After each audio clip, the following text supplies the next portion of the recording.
দারুণ একটা জয়ের পর বাংলাদেশ দল এই মুহূর্তে ক্যান্ডিতে অবস্থান করছে। বেশ কিছু ক্রিকেটার তাদের পরিবারের সাথেই ক্যান্ডিতে এসেছেন। বাংলাদেশ দলের সঙ্গে যুক্ত হয়েছেন স্পিন বোলিং কোচ মোশতাক আহমেদও।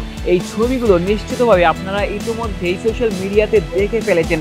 এই ছবিগুলো আরও একটা বার্তাও কিন্তু দেয় বাংলাদেশ দলের এই মুহূর্তে ভেতরের আবহাওয়াটা কেমন। বাংলাদেশ দলের টিম ম্যানেজমেন্ট থেকে শুরু করে ক্রিকেটারদের মানসিক অবস্থাও আসলে জানান দিচ্ছে এই ছবিগুলো। বাংলাদেশ হয়তোবা তৃতীয় ম্যাচের আগে দারুণ একটা অনুপ্রেরণা নিয়ে মাঠে নামতে চাইবে। তার আগে দুইটা প্র্যাকটিস সেশনও বাংলাদেশ দলের রয়েছে। ক্রিকেটার কিংবা তাদের পরিবারের ছবিগুলো নিশ্চিতভাবেই আজকের দিনের সেরা ছবি। তবে বাংলাদেশ দল দুদিন পর যখন এই ক্যান্ডিতে মাঠে নামবে তখন আরও একটা বড় ছবি তারা নিশ্চিতভাবেই একসাথে তুলতে চাইবে। সেটি একটি টিম ফ্রেম হতে পারে।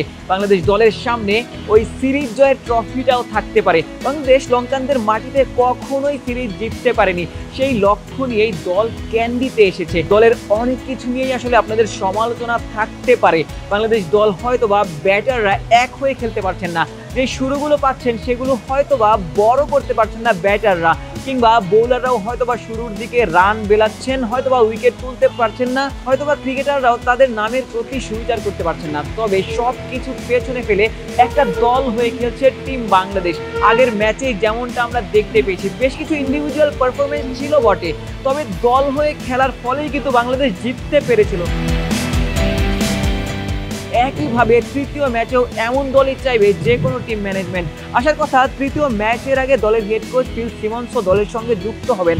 আগামীকালই দলের সঙ্গে যুক্ত হওয়ার কথা রয়েছে তার। তবে সালাউদ্দিন কিন্তু তার কাজটা দুর্দান্তভাবেই করেছেন। সালাউদ্দিন দলকে অনুপ্রাণিত করেছেন, দল জয় উপহার দিয়েছে, সিরিজে সমতা রয়েছে।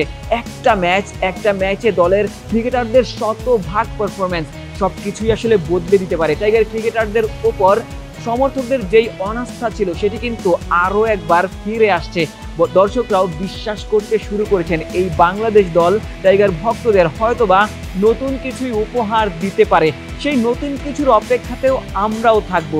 বাংলাদেশ দল হয়তোবা ভালো একটা জয় নিয়ে সিরিজের ট্রফিটা নিয়ে ওয়ানডে সিরিজটা সাইন আউট করতে চাইবে। সেই গল্পগুলোই আপনাদের জানানোর চেষ্টা করব। ক্যান্ডি থেকে আশিক সারোয়ার, নিউজ 24, শ্রীলঙ্কা।